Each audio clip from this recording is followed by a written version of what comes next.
You wake up one morning with fire in your chest. You've finally figured it out. The business idea, the fitness transformation, the creative project that's going to change everything. And what do? You tell someone, your friend, your family, your coworker. You paint the picture with such vivid detail that they can see it too. Their eyes light up. They say they're proud of you. They tell you to go for it. And in that moment, something shifts. You feel lighter, validated, like you've already taken the first step. But here's the trap. That feeling you just experienced, that warm rush of accomplishment, you didn't earn it, you borrowed it, and now the universe is coming to collect because the moment you announced your plan, you killed it, not slowly, instantly. Most people don't realize they're sabotaging themselves when they share their dreams. They think they're building accountability. They think they're manifesting. They think speaking it into existence is the same as bringing it into existence. It's not. It's the opposite. And the reason why has everything to do with how your brain is wired against you. When you tell someone about your goal, your brain does something fascinating and devastating at the same time. It rewards you immediately.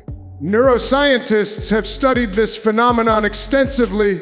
The act of talking about your intention triggers the same reward circuitry as actually doing the thing. Your brain releases dopamine, the chemical associated with pleasure and achievement. Except you haven't achieved anything.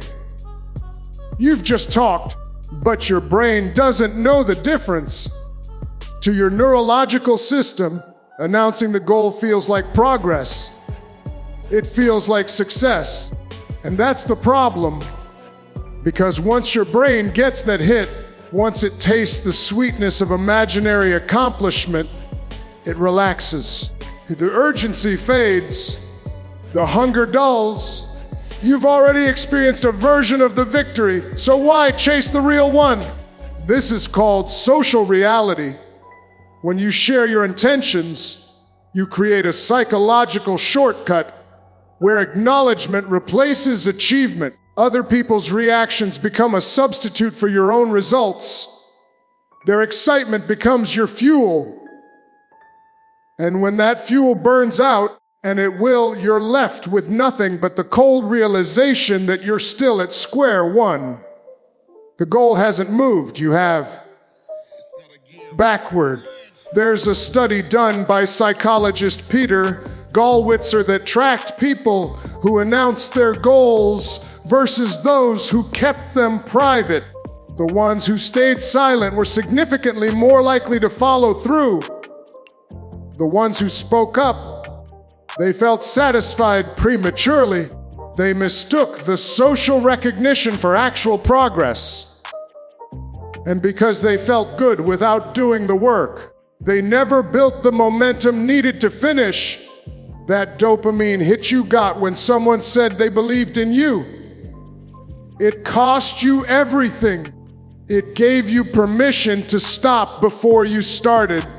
And now your dream is just another conversation people forgot about by dinner.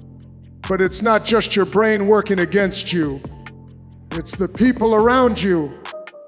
And this is where it gets darker, because even the ones who love you, even the ones who smile and nod when you share your vision, they're dangerous.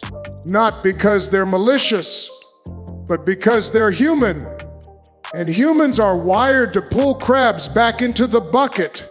Let's start with the obvious ones, the doubters.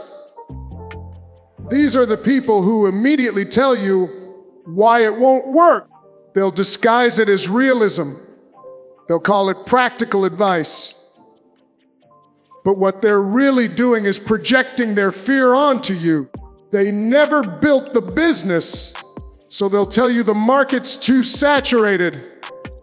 They never lost the weight, so they'll tell you it's genetics. They never traveled, so they'll tell you it's too expensive. Their limitations become your ceiling. And if you listen, if you absorb even a fraction of their negativity, it plants a seed of doubt that grows quietly in the back of your mind until one day you wake up and think maybe they were right. Then there are the well-meaning advisors. These are worse because they come wrapped in care. They'll tell you to be careful, to have a backup plan, to think about what happens if it doesn't work. And on the surface, it sounds wise.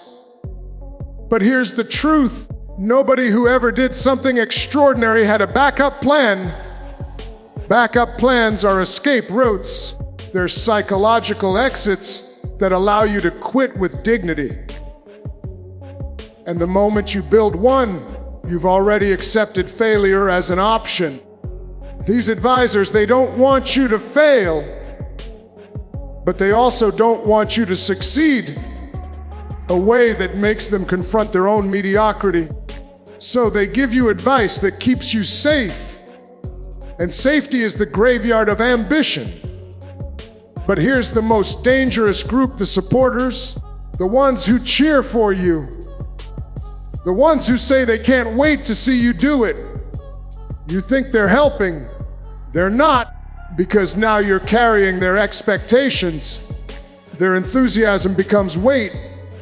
Every time you see them, there's an unspoken question. How's it going? Did you start yet? And if you haven't, if you've stalled or struggled, that question becomes judgment. Not from them, from you.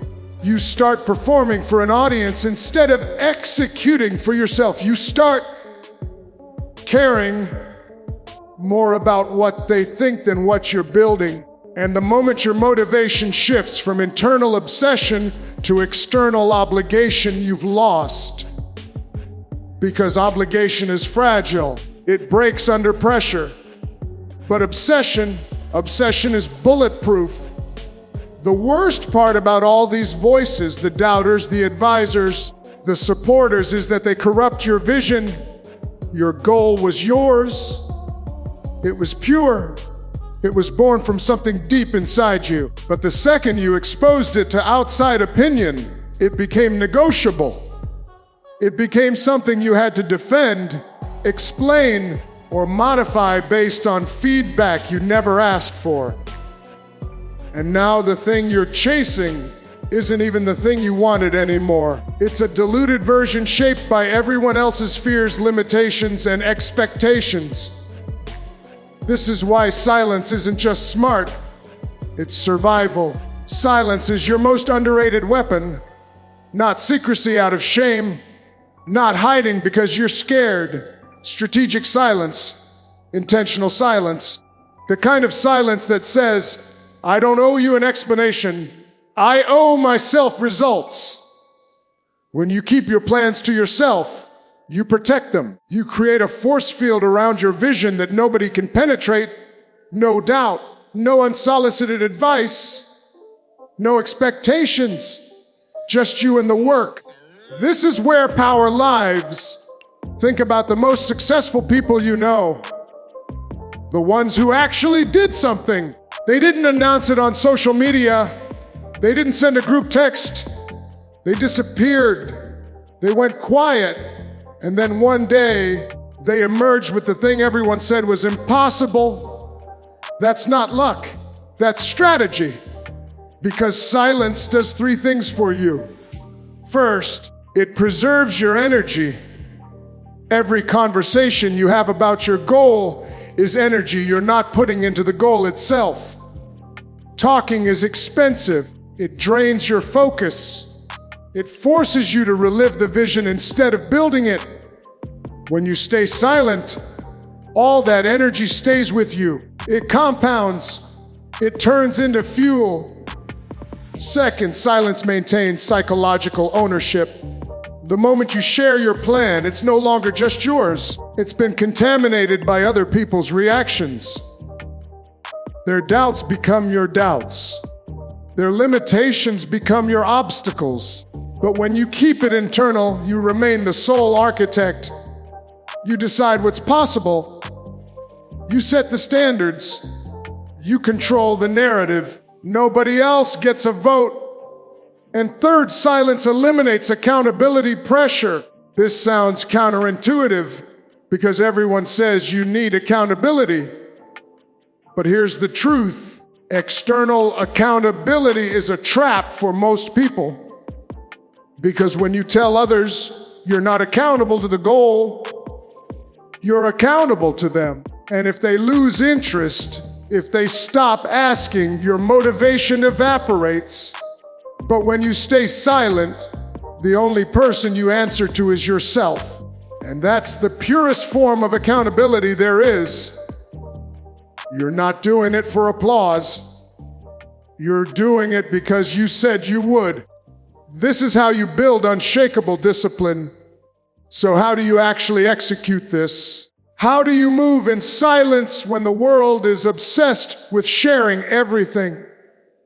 First, understand who deserves to know, and the answer is almost nobody. Maybe one person, maybe. Someone who's already where you want to be. Someone who's proven they can hold space without projecting. Someone who's earned the right to be in your corner. But even then, you don't need their permission. You need their insight. Ask questions. Well, then disappear and execute. Everyone else, they don't need to know. Your parents don't need to know. Your friends don't need to know. Your Instagram followers definitely don't need to know. This isn't about being secretive for the sake of mystery. It's about being protective of what matters. Second, learn how to redirect. Because people will ask, they'll pry, they'll want to know what you're up to.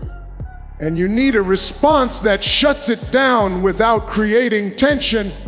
Keep it vague, keep it light. Say you're working on some things. Say you're figuring it out. Say you'll share when there's something to share. Then change the subject. Don't give them ammunition.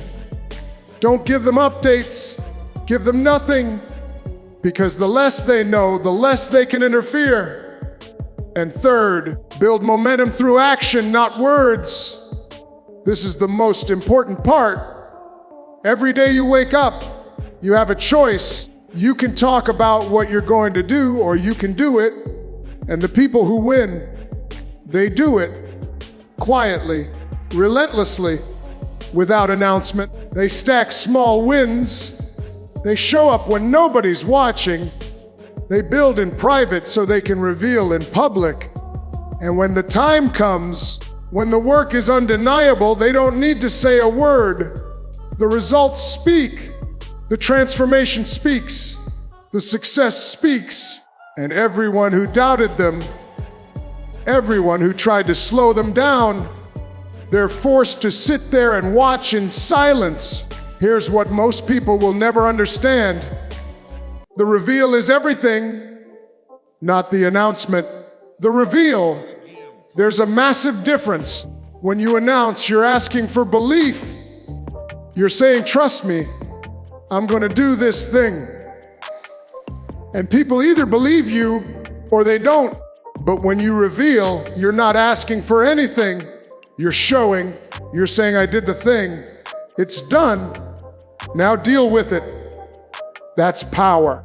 That's the moment where silence pays off.